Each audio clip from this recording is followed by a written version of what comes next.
morning is managing diabetes. And we're fortunate to have again with us during the second segment to talk about some of the issues associated with diabetes, Ms. Consuela Green.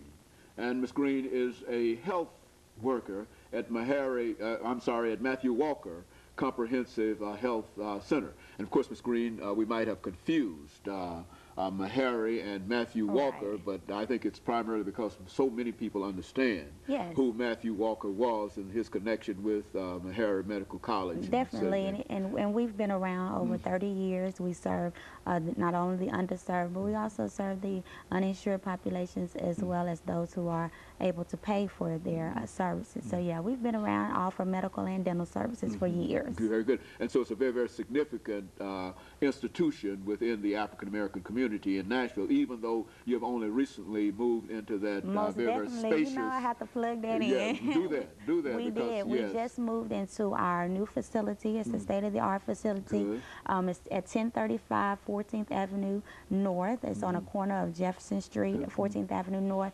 So definitely, if you don't have a home, a medical home, a dental medical home, you can contact us at 327-9400, and we will be more than happy to serve you. You know, Ms. Green, when we talk about managing diabetes, and let's sort of move it back into that direction, let's talk about the disease itself. Why don't you give our audience as much information as you care to give in terms of just diabetes?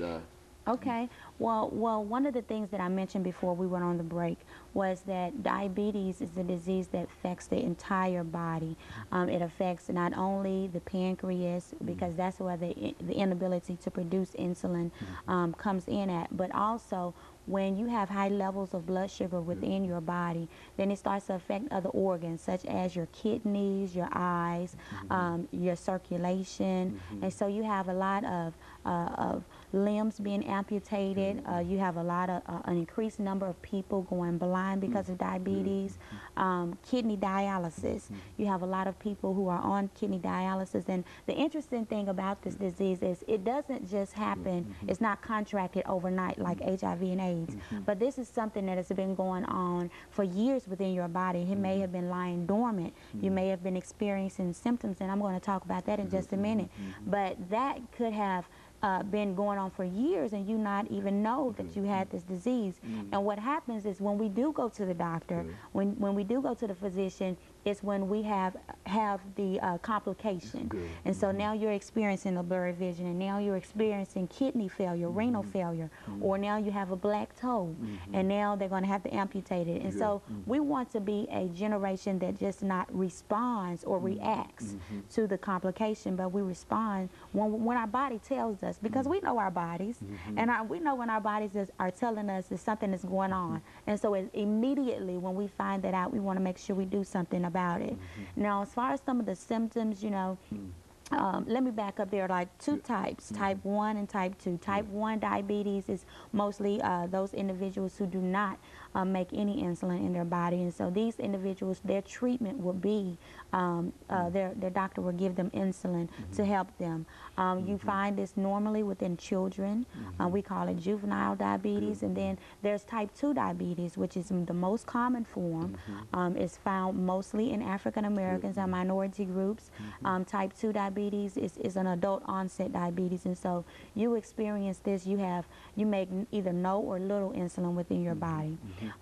With type 2, you can treat it several ways, either with a pill or through your diet and exercise, and that definitely will have to come from the physician. And also you can treat it with insulin, and so you have 3 different types of treatment scenarios. And then there's gestational diabetes, and gestational diabetes is normally in people, of course, who are pregnant, people who've had babies over 9 pounds, and they have had high blood sugar in their blood while they were pregnant. Normally when they are through delivering the baby, then the gestational diabetes has gone away. You don't see it anymore, but statistics have told us that later on in years, as they begin to grow and everything, maybe about 50% of these individuals will develop diabetes over time. So you're looking at 3 types. Now, some of the symptoms to these diseases are as follows. You have now increased blurry vision, you have an increase in thirst, you have frequent urination, you have numbness and tingling of feet, you have healing sores that won't heal, well, cuts and bruises that won't heal. So, you know, we like to get herbal remedies and get all these over-the-counter drug medications to try and apply it on it, and if it doesn't work, we need to make sure we go to the physician. But those are just some of the symptoms.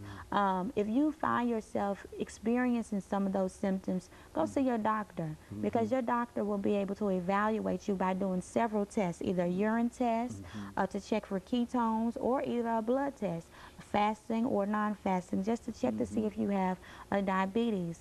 If you are a person who has a family member that has diabetes, I would definitely say you need to get the test. All the time the physicians do not just do the test, but sometimes, you know, you have to be the empowering person in position and say, you know what, doctor, I need you to check me for diabetes. And once you do that, and he checks you, then you can find out whether or not you are living with it, or because if you have a family member that is at risk or who has diabetes, then you are more likely to be at risk, and so your chances of developing diabetes over time has increased definitely. Would you say, Ms. Green, then that because this family member has this disease, that perhaps the eating habits or the non-exercise habits and et cetera of that person who has the disease might also be one of your problems? Is that a suggestion? You know what? With diabetes, only about 20% of individuals develop diabetes through genetically. Good. 80% though of those individuals develop it through, and normally it's type 2 diabetes, and they develop it through behavior. So you're saying, what we're saying is your lack of exercise and your diet, not eating correctly, you not doing what you're supposed to do from the onset could lead to increased risk factor. But yes, definitely, because you have a family member, a sibling, a parent that has it, you are more likely to be at risk. Now, it does not mean that you have to get it, that you have to develop it, because sometimes when you find out this information, and that's why it's so important to have us on, because you can educate and re-educate people, but until they apply it to their lives, then it doesn't make a difference. Very good. And so, Ms. Green, we're getting ready for the second commercial break here, after which we'll come back and we'll give you an opportunity to talk about some additional things. Okay. But what we're concerned about here, I think you've indicated that there are a large number of people who do have diabetes. Definitely. But yet they might not know that they have diabetes, and it can only make it worse for them rather than make it better. It's not going to get any better. It generally gets worse. Is that what we're saying? We are saying that over 18 million people have. And of course, we'll talk about that when we come back after the second commercial break.